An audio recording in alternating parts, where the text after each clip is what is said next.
L'Évangile du jour. Évangile de Jésus-Christ selon saint Jean.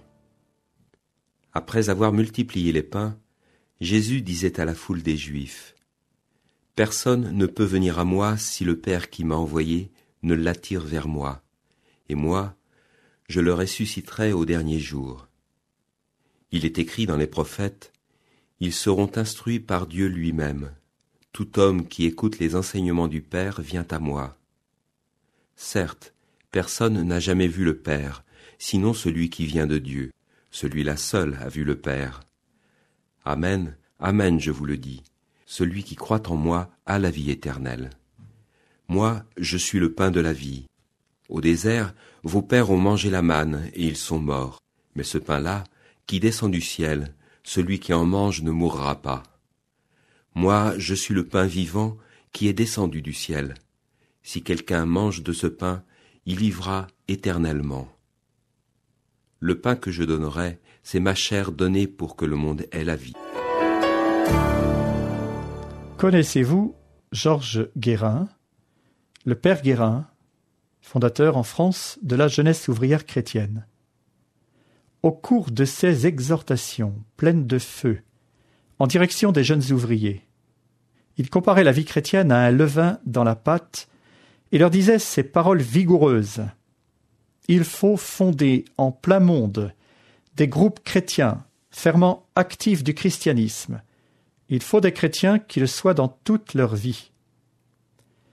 C'est de cela dont parle l'Évangile du jour, en posant la question de la vie éternelle. Il a la vie éternelle, celui qui croit. Ce n'est pas du futur.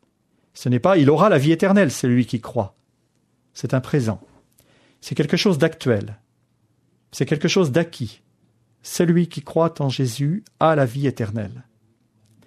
On pressent bien à travers cette expression, mais tous les évangiles synoptiques nous y avaient préparé, que la vie éternelle n'est pas que la question de la vie après la mort.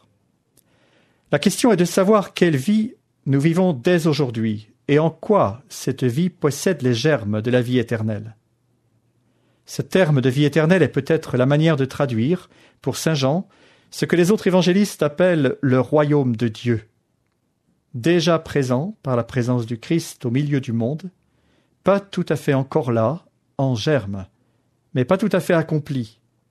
Le royaume de Dieu est le rétablissement de la création dans sa beauté d'origine. La vie éternelle est le rétablissement de l'homme créé par Dieu, avant qu'il ne se découvre nu, suite à la désobéissance. La vie éternelle est donc aujourd'hui le fruit d'un travail d'enfantement douloureux, naître à la vie avec Dieu. C'est le Christ qui a réalisé pour nous ce travail d'enfantement dans sa passion, sa mort et sa résurrection. Par sa mort, il a détruit la mort. Croire en lui, vivre comme il a vécu, dire les paroles qu'il a prononcées, c'est entrer dans la vie éternelle. Ceci est récapitulé dans le sacrement de l'Eucharistie. Nous y faisons mémoire des actes et des paroles du Christ dans l'écoute de la parole. Nous y communions au corps du Christ livré pour nous. C'est vers lui le Christ et vers lui seul qu'il nous faut nous tourner pour retrouver le sens originel de notre existence dans l'amour de Dieu. Lourd travail d'enfantement. Par l'Eucharistie, nous sommes tous et chacun donnés à notre tour pour que le monde ait la vie. Dans et par sa résurrection, le Christ nous envoie dans le monde pour y être semence de vie éternelle.